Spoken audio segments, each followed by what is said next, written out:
What is up, Waffle Gang? I do hope you are well. My name is Mark, and today we're covering some more r/mi, the butthole. If you'd like to skip the initial waffle, timestamps are in the description and along the timeline below, so please feel free to do so. And also, if you are new here, please consider hitting that like, that subscribe, and maybe that notification bell too, as it all really helps out our channel. And yesterday over on YouTube, we had some new members. We had Adrian Bott, Connie Grove, JessPez64, Kerm Ernin, and Natalia Labrocca. And over on Patreon, we also had David Avalone. Thank you so much for your support. I cannot tell you how much it means to me. It's absolutely amazing of you, so thank you so much for doing so. And to just everyone for taking the time to have your days to be here. It's incredible. So thank you so much for what you do. You really are changing everything for me right now. And with that being said, let's just crack on with today's stories. Much love, guys. Now, our first story comes from Screamed at Stylist. Am I the arsehole for getting angry at a hairstylist who called the authorities? This is absolutely wild to me. I, 18 female, am back from college and recently went to a new hair salon with my best friend, 18 female. Gemma is deaf, was wearing a Gallaudet shirt. It says Gallaudet University School for Deaf on it. I may have pronounced that wrong. And wanted to go blonder. Because of the fact that everyone has to wear masks, she can't use her lip reading skills and instead uses her phone or uses sign language. We went to get our hair done together and I decided to help her out and show the new hairstylist what she wanted with her hair and explain in detail how she wanted her hair done. Did I sort of hover? Yes, I did. I noticed that the hairstylist was getting out the wrong things and I went over 3 times to tell her while Gemma sat there quietly, not knowing what the hell was going on. The stylist started to act really strangely and started to talk to Gemma, snap her fingers near her ears, and finally said she was taking a break and went off to the back room of the hair salon for a few minutes. At this point, Gemma and I decided that the service was shit and it was time to go. Before we could leave, the hairstylist came back and literally kept us there. She made excuses, started talking, and stalled and prevented us from leaving. The cops arrived like 10 minutes later and Gemma and I were separated and I was taken into one area.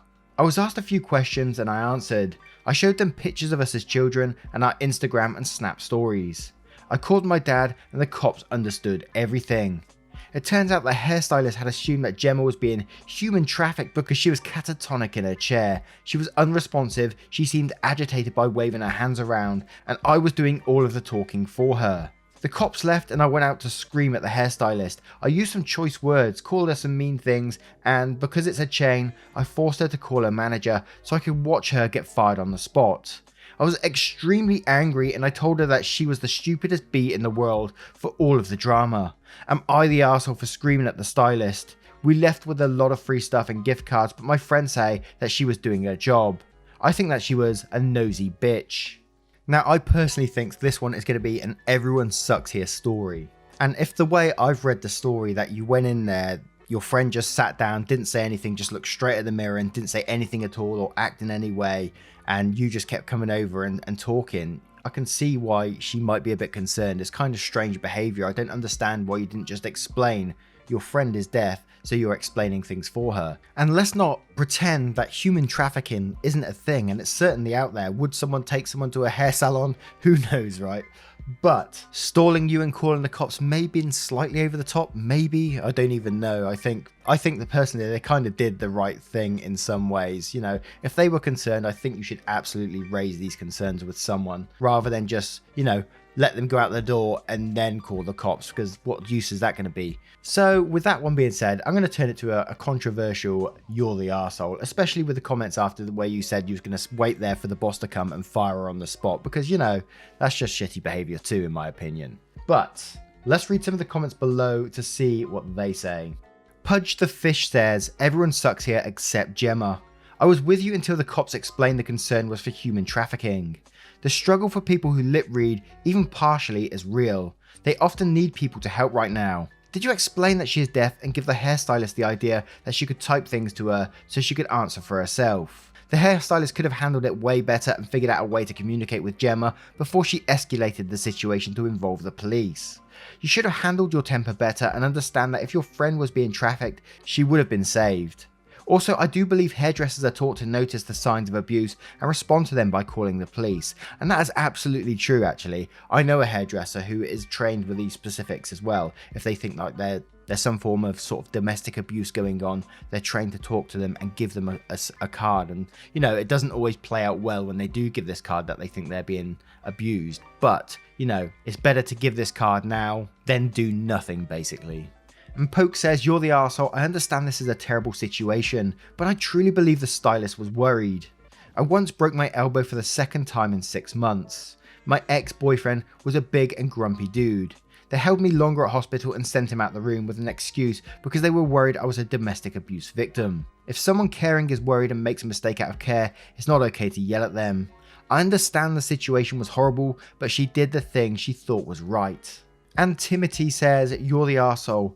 Why not at any point explain that she was deaf? Was your friend just straight up ignoring the hairdresser? Thinking it was human trafficking wasn't even that odd at that point. Was keeping you there and calling the police a bit over the top? Maybe, but the way you behaved human trafficking was the more logical option. Then believe how rude you two were being. By your own measure, your friend was completely ignoring the hairdresser." And in quotes, "I forced to call her manager so I could watch her get fired on the spot." And then says, "This makes you an arsehole every time. Even if it was warranted, this just sounds gleeful about it." Edit for visibility, a comment from OP added later, and quotes, "Gemma thinks that her not being able to hear should be on a need to know basis, and so she doesn't tend to want people she doesn't know to know that she can have me or other people interpret for her." And then quotes, "So Gemma doesn't want people to know she's deaf, but the hairstylist should have known she was deaf. Also, if people aren't supposed to know she's deaf, I'm guessing she does know signing or writing messages. She just straight up ignores everything that's going on. I mean, I can think of no other way to pretend you're not deaf when you're in fact deaf than pretending you can hear quite fine, but choose to not respond. Any signing or communicating by text would surely be a dead giveaway. Yeah, that's incredibly rude of her. And this day she found out that it's also hella suspicious. She can't go around completely ignoring people she expects to perform a service for her." Now, I turn this one to you guys. What do you guys think of this situation? Do you think the hairdresser was over the top for calling the police? Do you think OP was over the top for the way they reacted? Let us know in the comments below. And our next story comes from Immediate Job. Would I be the arsehole for refusing to help a friend in desperate need? A few years ago, my friend Alison was in a bad spot. She had taken in her 3 nephews, parents went to prison, in addition to having 2 kids of her own. Christmas was pretty much not going to happen because she had no money. There is no family, she is the family. I was single and had a very good job, so I did Christmas for them. I didn't spare any costs, I pretty much set those 5 kids up for an entire year. Again, I was single with a lot of disposable income. I told Alison not to sweat it or think she owes me. I probably would have done it for anyone in her situation, and at least I know it went to people who need it. For some reason, I started getting emails from people asking for money and shit. I was baffled where these people were coming from.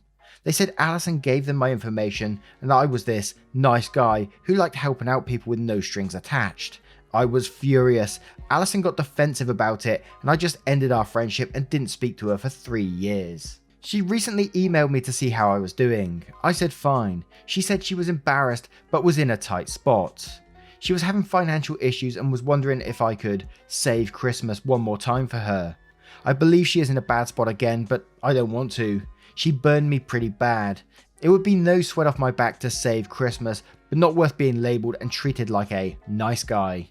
I'm really not. People can project that onto me and they will generally be disappointed, but I do feel bad for those kids." So she went ahead and invited people to take the piss and take advantage of you in this situation. "Hey, that guy's an easy touch. Here, save your Christmas too. Just get in touch with this address." Who thinks like that? And then has the cheek to come back a couple of years later and ask you to, air quotes, save Christmas again. That's so cheeky. That is unbelievable. But like you say, I do feel sorry for the children if they are in an actual tight spot, like you say. Maybe you could do something like get the kids a small gift and that's it. And just say it's from you, rather than her taking advantage of this situation. Absolutely not the asshole in this situation, in my opinion. But let's have a look at the comments below to see what they say. Carpe says, "Not the arsehole for saying no. She turned your friendship into an ATM and now she wants to make another withdrawal. She should be ashamed of herself if what you say is true, particularly for sharing out your details as an easy touch. You must feel as though she took advantage of you the first time around. Matt says not the arsehole, she basically sold you out as someone who can be exploited after you did a nice thing without expecting something in return. Well, I guess you can expect that she not do that. She done goofed. Chiquita Banana Kush says, not the arsehole, she should have thought about that before she shared your information without your consent, and quotes, she was having financial issues and was wondering if I could save Christmas one more time for her. So let me get this straight, she hasn't talked to you in over 3 years and her first response was to ask you for money. She's no different than the people she gave your information out to. Beggars can't be choosy. Do yourself a favour and block this woman. Donate to a worthy cause instead. And finally, Unlucky Profession says not the arsehole, she invited people to take advantage of you and when called out she got defensive. And say, sorry to hear of your tough luck, A. I don't have the money this time around, but I wish you the best. Punto final. Now I turn it to you guys. What would you do in this situation? Thinking about the kids too. Would you feel sorry for the children or not? Let us know in the comments below. And our next story is from Orange Flower Pots. Am I the arsehole for telling my sister-in-law I won't sew clothes for her because I don't know how to sew for her body type? I started sewing in college and have a wardrobe full of me-made clothes. I'm really proud of it. There's a big huge point that is going to make me come across wrong. I have the, air quotes, ideal body for sewing. In terms that other sewists might get, I'm apparently the person whose body matches the sloper used for drafting patterns in the mainstream pattern companies. I can sew a size 8 for tops and bottoms. This means that aside from a very slightly adjusting the hem length or straps of the garment, I do not have to make adjustments from the pattern. No lengthen, shorten, scooping arms like FBA, SBA, etc. I never learned how to make adjustments. I don't need to. I literally only sew clothing for myself and nothing has ever not fit me perfectly. I really love my sister-in-law. She's super friendly and sweet. She welcomed me into the family with open arms and she's always been supportive. But about 3 months ago she asked me to sew her something that she would pay for. I kind of put her off telling her no. My sister-in-law is fairly chubby. She has a beautiful body that she's proud of, but I know without even measuring her that because of her weight distribution. She has a fairly large chest and a bigger belly, but smaller hips and not much booty. She slumps forwards and has a very arched lower back. I don't have the skills to sew for her. I tried to learn a little bit but was overwhelmed because of all the math. 2 weeks ago she finally sat me down to go through my patterns with her. I had to be honest and I told her word for word, I can't sew for you because I don't know how to sew for your body type. She got very red and started asking me what I meant. What exactly was her body type? Did I think I was better than her or something? And it turned into a big argument. She accused me of fat shaming her and mocking her without talking about body types and stuff. That the idea of flattering clothes is based on trying to make women look smaller and I'm pushing beauty standards on her. I ended up crying and kicking her out of the house because she took it to the court of public opinion, Facebook, where her friends bashed me. Mother-in-laws got involved and told me that she was ashamed of my judgmental behaviour and that she expected better of me and told me that I should probably just not come to family Christmas because sister-in-law is depressed now. My husband is on my side but keeps imploring me to smooth things over. I don't get how I'm even supposed to do that. Am I the arsehole? Don't you just hate it when people turn to Facebook to air their public opinions and try to get people to back them up? I hate it. Absolutely hate it. I hate Facebook. Now, from someone who knows absolutely nothing about sewing, but I know my mum used to do quite a bit of sewing. She had a sewing machine, all that sort of stuff, and I used to watch her all the time because I used to love that thing.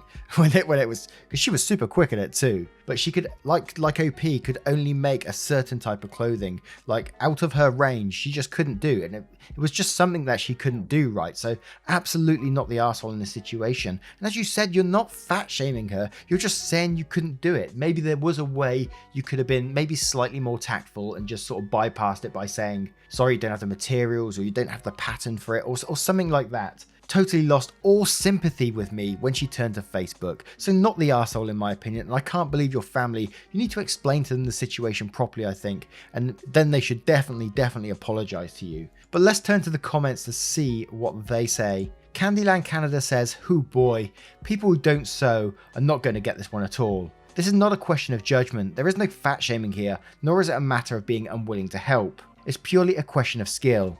It can take years to master the alterations that need to be made to standard sewing patterns. If your sister-in-law were 8 feet tall or had very narrow hips, you would face the same problem.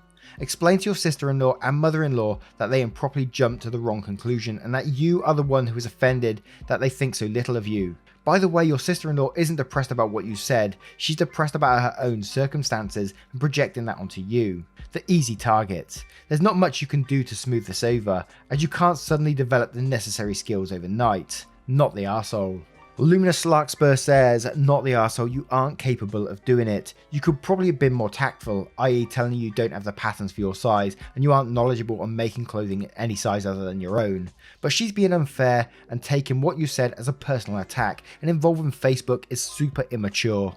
No Soliciting says, not the arsehole for fuck's sake. You can't make something you don't know how to make. You didn't tell her she was fat, you didn't say she was too big, you didn't say there was anything wrong with her body. You simply told her the truth, you don't know how to sew for her. She clearly has insecurities about her body. Geez, don't we all? And it sounds like she handled this so poorly and unfairly. I can't believe how your mother-in-law reacted. Maybe your husband can talk to her and try to find out exactly why his sister told her, because I have a feeling she fudged the truth. Sorry that you're stuck in the middle of this unnecessary drama. I hope they come to their senses, but you might have to concede a small apology for everyone to move on. Sister-in-law, I never meant to hurt your feelings or shame you. I just don't really have the skills you think I have. I'm sorry it came across as hurtful. Now I turn this one to you guys. What would you do in this situation if you was OP? How would you handle it? Would you apologize just to make things move along? Or would you say, no, they're in the wrong here. They need to apologize to me? Let me know in the comments below. And our next story comes from a throwaway account. Am I the arsehole for making my daughter sleep in a tent? I, 34 female, am a single mother to 2 girls. Jasmine, 16 female, and Jessica, 14 female.